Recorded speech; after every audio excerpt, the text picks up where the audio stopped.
Hey guys, it's Julian, and today I'm going to be showing you how to make cosmic techno like Spektre. As usual, you can get the full project file and samples and MIDI and presets. Everything from this video is available right at the top of the description, and if you're a patron on my Patreon, check there because it's already available. And yeah, let's dive in. So, this is a loop you heard in the intro. We're at 128 BPM, pretty standard BPM for the style of techno, still pretty upbeat, but not like too fast, you can still kind of take in what's going on and dance to it smoothly. And the first sound we have here is the kick, which sounds like this.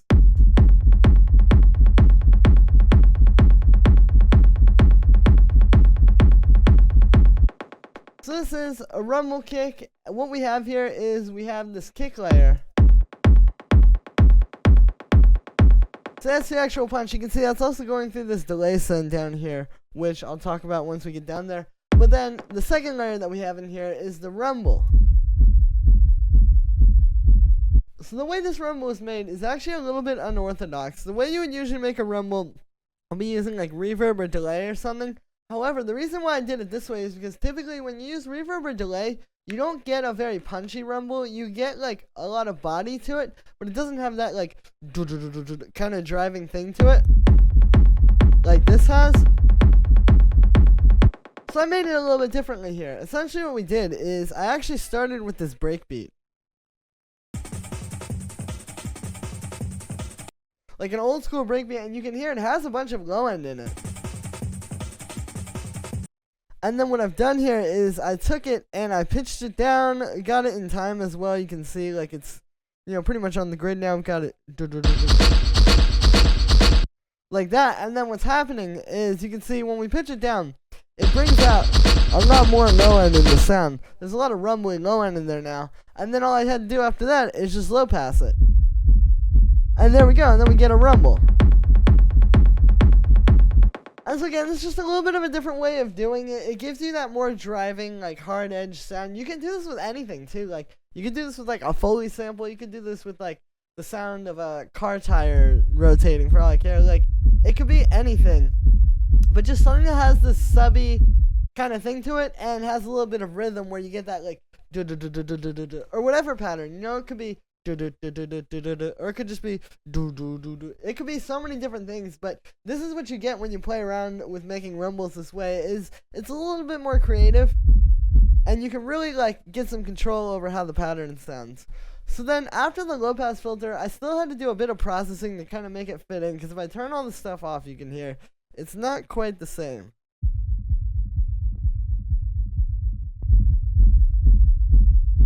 As when we have it all on there. So the first thing here is the utility. Just converting it to mono just to make sure. You can hear there is a little bit of stereo stuff in there, and you typically don't want your low end to be stereo like this. It can really mess up the mix, so we just have it in mono. Then I have it sidechained to the kick. We have a saturator to fatten it up a bit.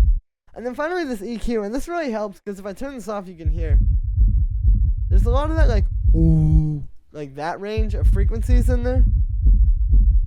And so this just cuts that and then boosts the low end. And there we go, we have our rumble. And then on the group of both of these, I usually like to do some kind of processing to sort of glue them together and just make it hit a bit more. So we have this drum bus and this EQ here. Here is without these. And then with them. So you can hear what they do, it really brings it out and gives it the fullness to make it sound as fat and as big as possible. So yeah, with this, we just got the drum bus, just got the drive and crunch up there, got it on the medium setting. We've also got a little bit of boom on there. And yeah, this just helps to kind of like glue these together. Whenever you have a rumble kick like this, you need to kind of treat it like one thing. Even though it's two layers, I try to kind of process them as one and really glue them together. So that's what this drum bus is doing. And then the EQ is honestly just for a low end boost. Just to make it a little bit fatter in the low end. And give it that extra punch that it needs to really stand out. And yeah, that's it for the kick. After that we have the lead, which sounds like this.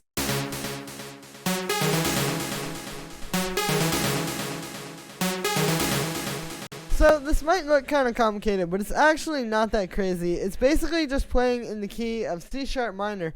And so you can see we have like C sharp, the root note, We have D sharp, which is the 9th, E, the minor 3rd, F sharp, which is the 5th, and then this G sharp here, G sharp is the 5th, and then F sharp. It's just 5 notes out from the root, but it's still in the key. So yeah, like, not actually that complicated. It's really just about making some kind of a catchy pattern like this, where it's really repetitive and easily memorable. This is something that I think is really important with the style of techno. Is really making those catchy leads that you can remember, not just while you're hearing the track to sing along to, but like afterwards. This is kind of like your logo or something like that, you know, that's like gonna make people really remember the track and just make it a really powerful track in general. And, you know, not just another random techno track. So definitely recommend trying to write the catchiest pattern that you can. And also, you know, just fitting it into the rhythm. Like,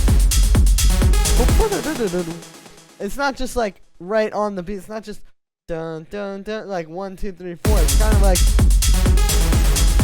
syncopated like that. And it gives you something, you know, very interesting this way. For the sound with this one, it's made with wavetable. What we have is a saw wave, and then I have this white noise here. And there's a little bit of a trick with the white noise with wavetable that I've learned, because if you just have it by default, like if I turn off this FM down here, and I'll just solo this oscillator, it has this weird thing where they make like a wavetable using white noise. But the idea with this is I wanted it to actually just be adding white noise to the sound. So all you have to do to solve this is just turn on the FM down here, and then just turn the amount and the tune up all the way. There you go, and then it's actual white noise. And it layers really nicely over the saw wave. I've got those going into a low pass, which has an envelope on it. You can see I've got the amp envelope routed. That's also pretty important, you know, it needs to have that kind of plucky thing to it. You can't just have it like sort of free floating, because the pluck is going to play into the rhythm a bit. And all that syncopation and make it fit into the track a little better. And yeah, then after that we have this unison. So this is really essential for the sound. You know, something that I think these guys do really well, and I've heard them say this in production videos before, where they were talking about what they did, is just making a really simple lead that works really well and is really big without needing a whole lot of extra stuff. You can see we only have really like some pretty simple effects here. You know, it's just EQ to cut the low end, little high end boost, you know, a little bit of drum bass, a little bit of echo and reverb. But most of the sound is really happening inside the synth. If I turn this stuff off, you can hear, you know, it's still that same really fat and full sound. And these are just sort of accentuating that, you know, you really need to try to make your lead as big as possible with no processing. And then the processing is just like an extra little touch versus, you know, taking a really tiny sound and trying to make it super big. You're going to end up with some problems doing that. So if I turn the stuff back on, now you can hear, you know, pretty much the same thing. Just gives it that extra little push. But it's all really happening with this unison here. That's what's really making it like super fat just inside the synth.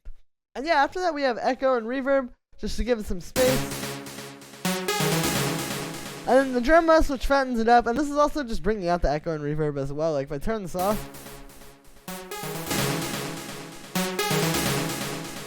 so you can hear what that's doing. And then finally we just have the EQ8, which is cutting the low end, you know, to make room for the kick. And then also just boosting a little bit of high end, because you can see it kind of tapers off there. So it's just compensating for that. And yeah, that's it for the lead. And then the last thing we have here are the hi-hats, which sound like this.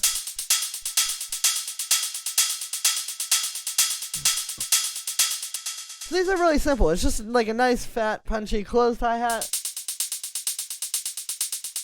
You know, just very sharp, hard-hitting.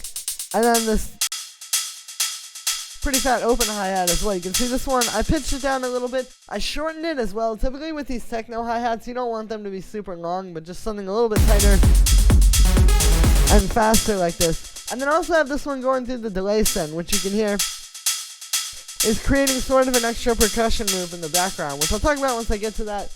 But yeah, important detail there. And then on the group of the hi-hats, we just have like a little bit of reverb. Here's without that.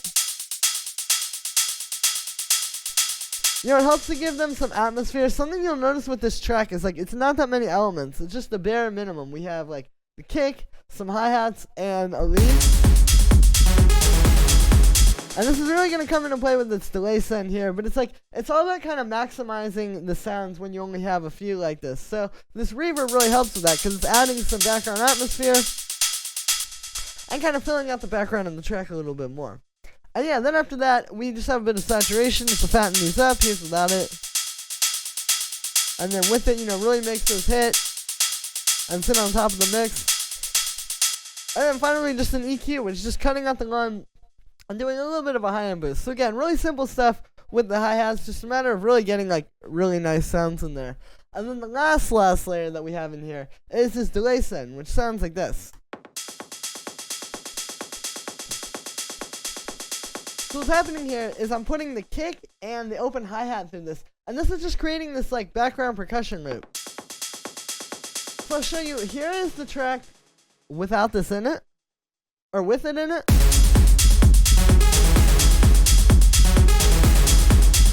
And then I'll turn it off.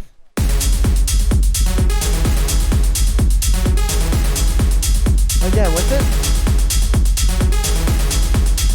So you can hear what it's adding, like it just fills out the track a little bit more. It's a really great way of taking just super minimal elements like this. Like we don't even have percussion, we just have hi-hats. But then you can put some of your things through this. And it'll kind of create a more fluid background percussion loop, because now the percussion loop is in there. Like this is technically an extra layer,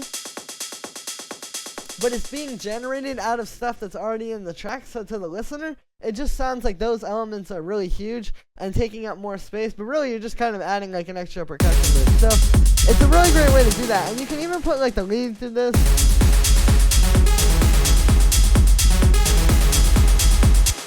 Yeah, you can do tons of stuff with this. But yeah, so the way that this is working is it's basically just these two cascading delays where we have a 16th note delay going into a dotted 8th note delay. And then you're getting like this kind of rhythm happening with that, because you can hear essentially what that's doing, like if I play it with the kick and the open hi-hat.